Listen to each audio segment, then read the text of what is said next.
Азыр Манасчы Рыспай Исаков жаңы жаралып жатқан Айтматов дастанынан үзүндүн окуп берсин. Келиңиз.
Manastay olup kim kaldı, makalda kene uzun urungan günü.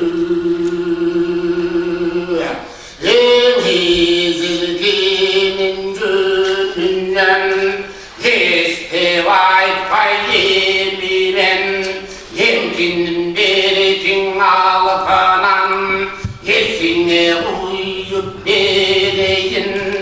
Estevalım değilim, kimi rivayetı dinlese, kiminde catat bir deke, kimindir rünümde kılsa, gelirleri ıllar gilleke, çarıktı tuzup alsam der, canım çıngıllak bülleke, hayva yoktur.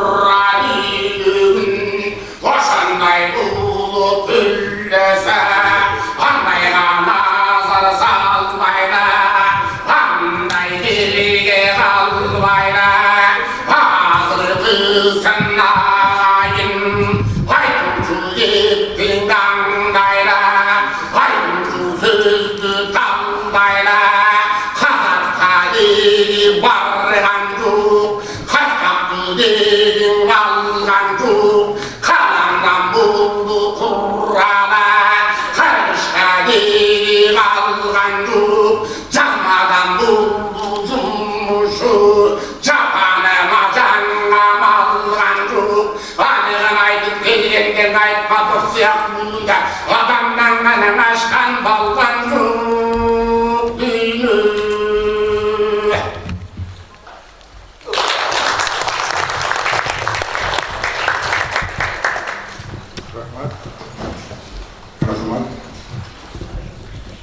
Hormatly konuklar, qadrli esirgechlar, endi bugungi ish-sharani men Ulug' Bilimlar Akademiyasining prezidenti atari ochiq deb жарыяlayım. Keyingi so'zni Qirg'iz Respublikasining mamlakatlik elchisi Marat Muqanovich Imanqulovga beradi.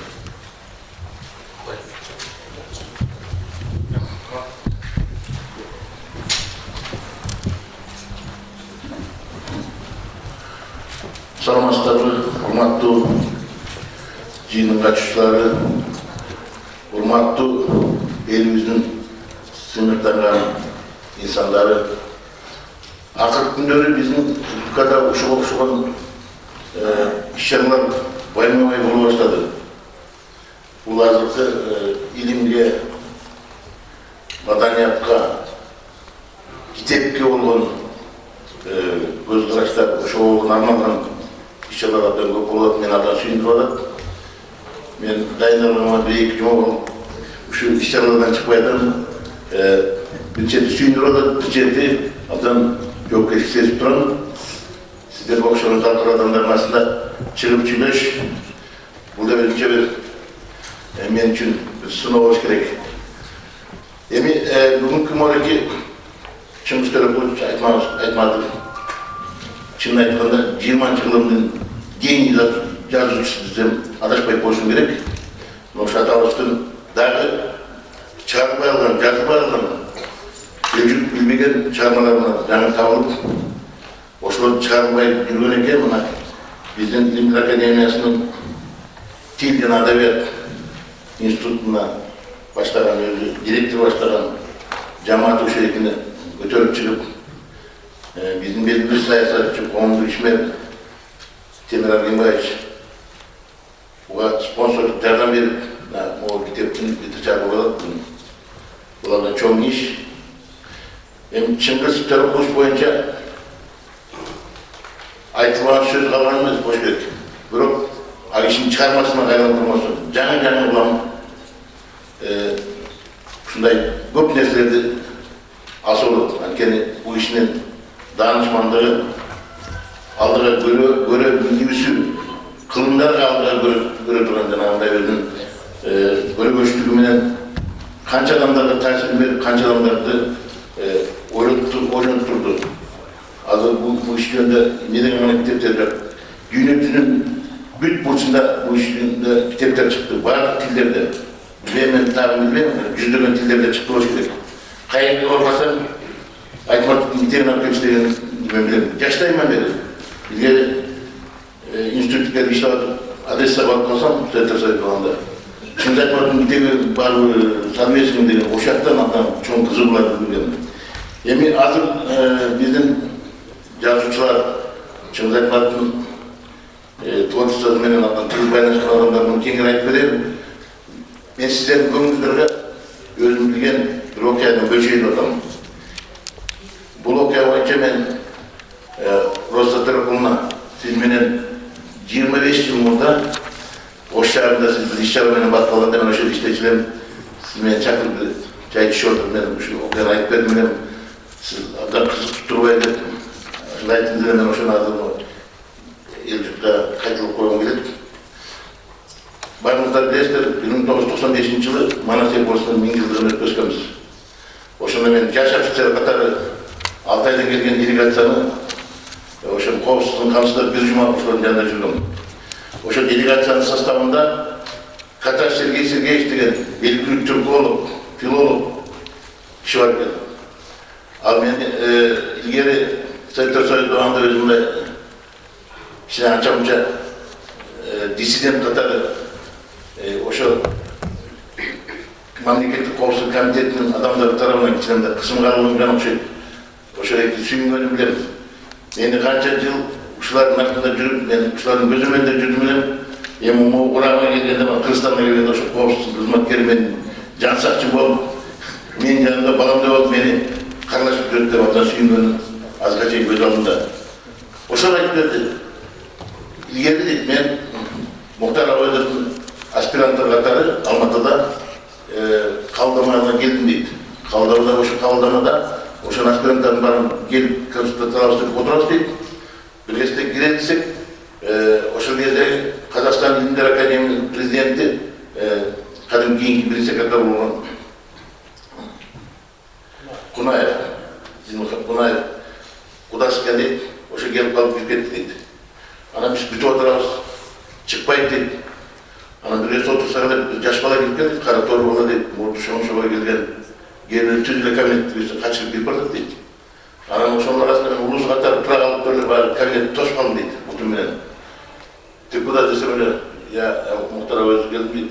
А мы что, куда пришли? Мы тоже туда к нему. Давай, вот здесь займай дегенде, кызыңда шарыштап эле ошентсе, эшик ачылып кетип эле, Мухтар Абайдов тиги кудасын узатып чыгып келет дейт. Анан ошол жерде көрсөт, Чыңгыз Төрөкулович экен, жаш бала. Баягы көрүлүп, ой чике келдиңби деп эле кучактап калды дейт. Кучактап калды, анан представить этти дейт. Кишиге бул деген Бишкектен, Кыргызстандан келди. Чыңгыз Айтматов деген абдан таланттуу жигит көрүнөт. Çağırmaları basılmayı dedikler. Ben Atay'ın çakırdım benim. Şuraya kalkmaya Moskva'da Atıvar dostlarımla söyleşmedim. Basılmaya çağırayım deyip Atay'ın çakırdım benim. İyi görürüz. Bu işin, bu yiğitin kandıya formda düşünmek tanıştırdı. Ondan az çıkıp oturdum ya. Uzatıp oyunda işte uzatıp kaynıya şöyle. Yani yiğitler olup gülmek biz kaldık dedi söyledim. Anamın öyle dedi. Если сам Ауэзер, этого молодого человека, первым принял, обнял его, значит, он что-то не то ойланып баштады. Значит, bunun талантына Мақтау Мұхтар баға берген деген чоң талант деп. Ошондон кийин Чыңгыз Айтматовдун творчествосуна көз сала баштадым дейт. Кийин ошондон чекем чыга баштады дейт. Кийин Сталин премиясынын лауреаты болду дейт. Ленин премиянын лауреаты болду дейт. Социалдык эмгектин баатыры болду дейт. Баягы Чыңгыз болуп чыкты дейт. Дүйнө жүзүндө белгилүү адам болду. Анан бир күнү Москвада бир симпозиум болот дейт. Ошондо мен дагы чыктым дейт. Чыңгыз Төрөкулович модератор дейт. Болуп аткан бир кезде перерывка чыктык дейт. Анан чыгып келип мен таягымды тыркылдатып алып басып баратсам Чыңгыз Төрөкулович болсо көп эл алып келген симпозиум келген жазуучулар, илим көздөрүнүн тегерегинде отуруп туруп бирдемени дискуссия кылып дейт. Анан кой мен жол тогулбайын деп сүйлөшүп атканда деп мен акырын өтүп кетейин деп туалет көздү айланып тыкылдатып кетип барсам көздү арасынан башымды көрөт деп. Сергей Сергеевич, куда вы деваете? Почему сюда не идете, давайте дейт. Анан тыкылдап келип, ой, мени келип кучактап кал дейт. Чыңгыз Төрөкулович, я не хотел вам мешать, вы здесь оживленно беседуете. Нет. Подойдите, пожалуйста, кучактап, анан ошол меня представьте дейт. Пожалуйста, я вам представляю, это известный алтайский писатель, тюрколог, филолог Сергей Сергеевич Каташков. А между прочим, он когда-то чуть не преградил мне путь литературы давать. Ошондо мен таң калдым деп, ушу кишинин памятный, баягы кичикелерде болгон кичике анча жаштык инцидентти ошону эстеп жүрүп дейт. Мен ойлогом деп. Анан эртең мына бул жерде эстелик ачылып, Чыңгыз Төрөкулович өзү ачкан ушул иш-чарага байланыштуу биринчи иш-чаралардын ичи болду. Мага жолуктурчу, көрөсүң, ал киши мени жакшы тааныйт деп. Анан чуркап барып, Чыңгыз Төрөкулович эстелик ачып бүтүп атканда чуркап барып, Чыңгыз Төрөкулович, сиздин эски таанышыңыз келди бу жерден, сиздин досуңуз экен. Сергей Сергеевич Каташкин дейт. Эң Каташ келип, кана кайда турат деп. Тетимде туруп десем, аны мен бүтөйүн, анан акырын бияка мага жетелеп келчи деди. Анан жетелеп келсем, Чыңгыз Төрөкулович трибунадан чыкты, чуркап келди, кучакташып калды. Ушундай картина болду, аны сөзчүлөр катып калган болуш керек, хроникада калды болуш керек, билбейм аны. Бирок ошондо ошол кишинин кубанганын айтпагыла. Мындай баргандай айтты: Сергей Сергеевич, мероприятие будет несколько дней, сегодня вечером будет в ресторане, увидимся там, спокойно посидим, там поговорим, да, потому что я сейчас на одном мероприятии спешу, вечером увидимся, кетип калды.